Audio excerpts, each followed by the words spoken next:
Have you ever wondered which cities in the United States are struggling the most with crime, violence, and safety concerns? While the U.S. is home to many safe and welcoming communities, there are places where life is far more dangerous, cities where the sound of sirens is all too common, and safety is a daily concern.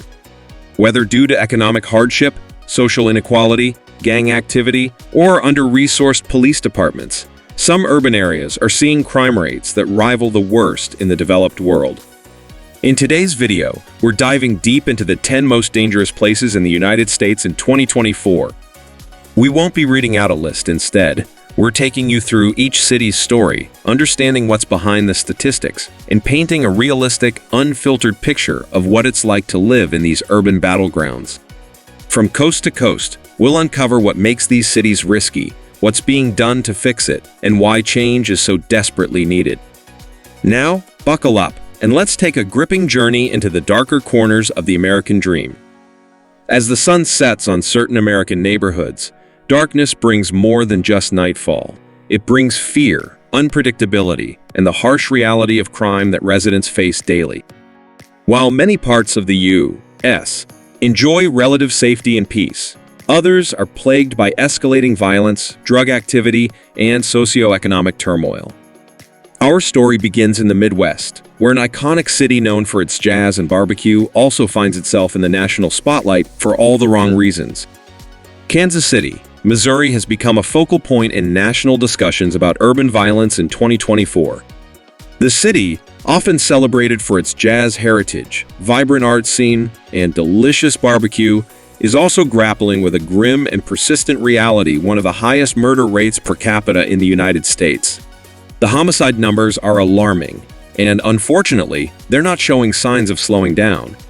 In fact, Kansas City is projected to break previous records for homicides this year, a sobering milestone that reflects a deep-rooted crisis beneath the surface.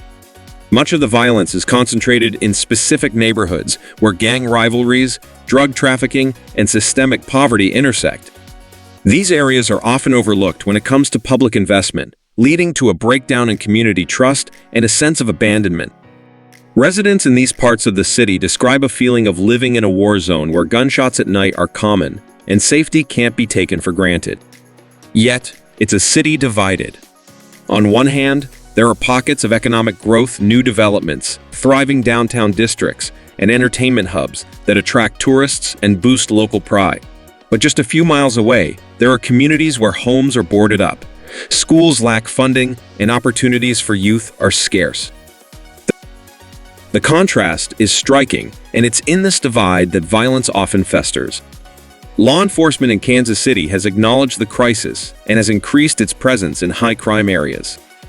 Specialized units, community policing initiatives, and collaboration with federal agencies are all being employed in an attempt to stem the tide.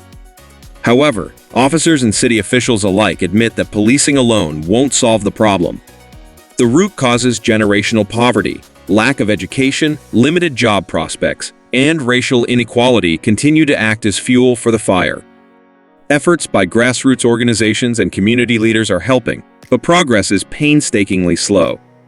There's a growing call for long-term investment in the city's underserved areas, not just in terms of policing, but in rebuilding infrastructure, funding education, providing mental health services, and creating economic opportunities. Until those systemic issues are addressed head-on, Kansas City's struggle with violence is likely to persist. Heading north, we arrive in Detroit, Michigan, a city steeped in history, resilience, and hardship. Detroit was once the beating heart of America's Industrial Revolution, earning the proud nickname Motor City for its role as the epicenter of the U.S. automotive industry. In its heyday, Detroit symbolized American prosperity, innovation, and working-class pride. But over the past several decades, that image has faded, replaced by one of urban decay, economic collapse, and ongoing struggle. The decline began in the late 20th century, when deindustrialization, automation, and outsourcing gutted the city's manufacturing base. As jobs disappeared, so did people. Waves of residents left Detroit in search of work elsewhere, and what was once a thriving metropolis became a patchwork of abandoned homes, shuttered businesses, and deteriorating infrastructure. In 2013, Detroit made headlines by becoming the largest city in U.S. history to file for bankruptcy, a symbol of how far it had fallen. Fast forward to 2024, and while some areas of Detroit, particularly downtown and midtown, are beginning to experience a revival with trendy cafes, art installations, new stadiums, and tech startups breathing fresh energy into the urban core, many neighborhoods remain trapped in a state of neglect. These areas resemble ghost towns. Entire blocks are lined with crumbling houses and boarded-up buildings. Tall grass overtakes empty lots, and streetlights in some neighborhoods haven't worked in years. The city's scars are visible at every corner. For many residents living in these forgotten neighborhoods, daily life is a battle against fear and uncertainty. Violent crime continues to be a severe problem. Carjackings are disturbingly frequent, with people often attacked at gas stations, red lights, or even in their own driveways. Armed robberies and home invasions are common, and the homicide rate remains among the highest in the country. In some communities, gunfire at night is so frequent it becomes a grim part of the background noise. The issue isn't just crime, it's the feeling of abandonment. Many Detroiters speak of being overlooked by city officials and lawmakers. Basic services like street maintenance, trash collection, or emergency response are slow or inconsistent in these areas.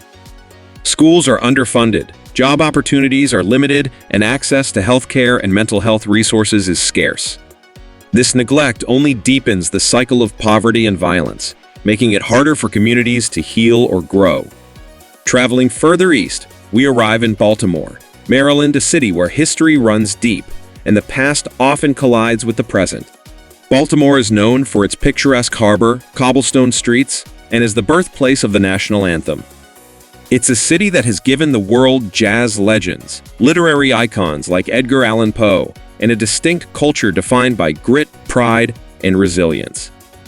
Yet, despite this rich heritage, Baltimore today faces a harsh and heartbreaking reality, a city caught in the grip of violence, inequality, and systemic neglect. In 2024, Baltimore continues to battle an epidemic of gun violence that leaves a lasting mark on its communities. For many families, the sound of gunfire is not a rare or shocking event, it's something they've come to expect. Entire generations have grown up in neighborhoods where violent crime is the norm, not the exception. The trauma of this violence ripples across communities, leaving emotional scars that are often invisible, yet deeply felt. Not far from Baltimore, we find ourselves in St. Louis, Missouri, a city that, despite its historical significance and cultural vibrancy, has long struggled with an unenviable and persistent label, one of the most dangerous cities in America. In 2024, St. Louis continues to rank among the top for murders per capita, a grim distinction that speaks to deeper, long-standing challenges beneath the surface. St. Louis is a city of duality. On one hand, it's home to the iconic Gateway Arch, a symbol of westward expansion and American ambition. It boasts world-class museums, a storied blues and jazz scene, and a passionate sports culture. But beyond the downtown skyline and the scenic views of the Mississippi River lies a vastly different reality, one defined by desperation, fractured communities, and cycles of violence that seem impossible to escape. Beneath the surface, the roots of Memphis's challenges run deep, entwined with decades of racial segregation, economic hardship, and systemic neglect. Many of the city's most dangerous neighborhoods are also the most impoverished, where access to quality education, healthcare, and employment remains limited. This disparity creates a breeding ground for crime, where young people often grow up without stable role models or viable alternatives to the streets. As community leaders and grassroots organizations struggle to fill the gaps left by failing institutions, the sense of urgency grows not just to reduce crime statistics, but to reclaim the dignity and future of neighborhoods that feel left behind. From the Music City to the Motor City, we now head west to Oakland, California. Known for its proximity to the tech capital of the world, Oakland tells a very different story. High housing costs and gentrification have displaced many longtime residents, leading to increased homelessness and tension. Violent crime remains a serious issue, particularly in parts of East Oakland. Shootings, burglaries, and gang-related violence continue to plague certain neighborhoods, even as the skyline is dotted with luxury apartments and startups. Further down the West Coast, Stockton, California represents another American city caught in the crossfire of economic decline and violence. Although efforts have been made to improve policing and community engagement, Stockton continues to face high rates of homicides and assaults. The economic struggles that gripped the city after the 2008 financial crisis have left a lasting impact. For many residents, opportunities are few, and crime often seems like the only way out.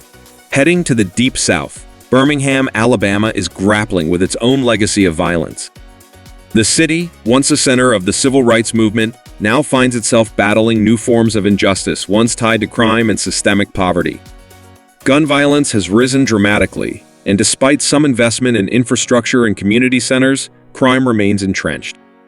The pain of loss is felt by too many families who've had to bury loved ones far too soon. Meanwhile, in Cleveland, Ohio, many residents are watching their neighborhoods deteriorate. The city has faced decades of economic challenges and industrial decline, and today, crime statistics reveal just how hard life can be in certain areas. Drug addiction, especially related to fentanyl and opioids, has contributed to violent crime, including robberies and assaults. The city's east side has been particularly hard hit, with abandoned properties and rising gang activity creating a sense of lawlessness in some parts. And finally, we reach New Orleans, Louisiana, a city of culture, spirit, and soul, but also one that battles some of the highest crime rates in the South. In 2024, New Orleans is still grappling with rising homicides, carjackings, and armed robberies. Tourists may experience the beauty of Bourbon Street and French Quarter, but outside those zones, many locals feel unsafe even walking to the corner store. Post-pandemic recovery efforts have been slow, and while the city government pushes for more security and investment, many believe it's not enough. What these cities all share is a complex tapestry of causes behind the crime: deep-rooted inequality, lack of investment in education and infrastructure, systemic racism, and underfunded public services. The people living in these places are not statistics. They are parents, workers, students, and community leaders trying to survive and create better futures for themselves and their families. And while these cities are among the most dangerous in the country, they're also full of resilience. From grassroots organizations to community policing initiatives, many are fighting for change from within. But the battle is uphill, and real progress will take more than promises. It will take commitment, compassion, and real action. So, the next time you hear about crime in America, don't just focus on the numbers. Look deeper. These are cities with stories, with struggles, and with hope. They are reminders of the work that still needs to be done, and the strength that exists even in the darkest places. Let us know in the comments. And don't forget to like, share, and subscribe for more global insights delivered with clarity and purpose.